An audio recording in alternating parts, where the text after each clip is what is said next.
Hello. അപ്പം ഇന്ന് ചെറിയ പെരുന്നാളൊക്കെ ആയതുകൊണ്ട് ഞാൻ രാവിലെ തന്നെ കുളിച്ച് മാറ്റിയിട്ട് നിസ്കരിക്കാൻ വേണ്ടിയിട്ട് പള്ളിയിലേക്ക് പോകുന്നുണ്ടോ. പള്ളിയിലല്ല കേട്ടോ, ടെറഫിൽ വെച്ചിട്ടാണ് കേട്ടോ നിസ്കാരം നടക്കുന്നത്. മഴ ഇല്ലാത്ത ടൈമിലൊക്കെ പെരുന്നാൾ നിസ്കാരങ്ങളൊക്കെ ഇങ്ങനെ ടെറഫിൽ വെച്ചിട്ടാണ് നടക്കൽ. അങ്ങനെ നിസ്കാരമൊക്കെ കഴിഞ്ഞ് എല്ലാവരോടും ഈ മുബാറക്കൊക്കെ പറഞ്ഞിട്ട് ഞാൻ വീട്ടിലേക്ക് തന്നെ മടങ്ങിട്ടോ.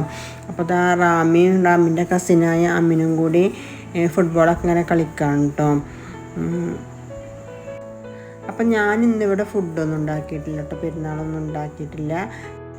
ഞങ്ങളോട് ഇന്ന് താത്ത അങ്ങോട്ട് ഫുഡ് കഴിക്കാൻ വേണ്ടി ചെല്ലാൻ പറഞ്ഞേക്കാണ് കേട്ടോ. താത്ത എന്ന് പറയുമ്പോൾ ഹസ്ബൻഡിൻ്റെ പെങ്ങൾ കേട്ടോ. അപ്പോൾ ഇതാ ആയിഷമോള് മൈലാഞ്ചി ഒന്നും ഇട്ടിട്ടില്ല. അപ്പം ഇന്ന് രാവിലെയാണ് നമ്മൾ മൈലാഞ്ചൊക്കെ ഇട്ട് പിന്നെ കുളിച്ച് സുന്ദരിയായി പുതിയ ഡ്രസ്സൊക്കെ ഇട്ടിട്ടോ.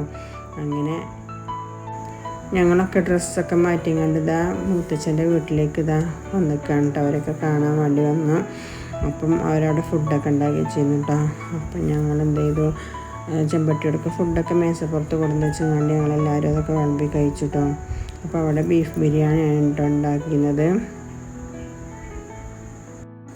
അപ്പോൾ റാമിക്ക് ഫുഡ് വിളമ്പിയപ്പം റാമി പറഞ്ഞു ഇന്നലെ വരെ നോമ്പായതുകൊണ്ട് ഇന്നിങ്ങനെ ഫുഡ് ഇങ്ങനെ കഴിക്കാൻ നിൽക്കുമ്പോൾ നോമ്പല്ലേ എന്നുള്ള ഓർമ്മ ഇങ്ങനെ വരികയാണ് കേട്ടോ. അപ്പോൾ എനിക്കും അങ്ങനെ ഒരു അനുഭവങ്ങളാണ് വരുന്നത് കേട്ടോ. ഫുഡ് ഇങ്ങനെ കഴിക്കാൻ നിൽക്കുമ്പോൾ നോമ്പല്ലേ എന്നുള്ളൊരു ഓർമ്മ ഇങ്ങനെ വരിക കേട്ടോ. അങ്ങനെ ഏതായാലും കുറച്ച് ഞങ്ങൾ ഫുഡൊക്കെ എടുത്തുകൊണ്ട് കഴിച്ചിട്ടോ. അങ്ങനെ ഇഷുമോൾക്ക് ഈ ചൂരലിൻ്റെ ഈ ഊഞ്ഞാൽ നല്ല ഇഷ്ടമായിരിക്കും കേട്ടോ. അപ്പോൾ അവൾ ഇരുന്നുങ്ങാണ്ട് മാത്രമല്ല കേട്ടോ ആടുന്നത്, കടന്നിട്ടും അങ്ങനെ പല വിധത്തിലും അവൾ ആടുന്നുണ്ട് കേട്ടോ.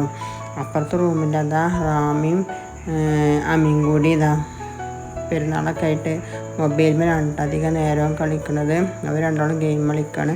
പിന്നെ ഞങ്ങൾ താത്താൻ്റെ അടുത്ത് കൂടിയിട്ടോ. വൈകുന്നേരമായപ്പോൾ ഞങ്ങളിത് എത്രയും ആൾക്കാരുണ്ട് കേട്ടോ. ഞങ്ങളൊക്കെ അവിടെ കൂടി അങ്ങനെ ലാസ്റ്റ് പടക്കവും പൊട്ടിച്ച് പെരുന്നാൾ അവസാനിച്ചു. അപ്പോൾ അത്രേ ഉള്ളൂ. ഓക്കേ.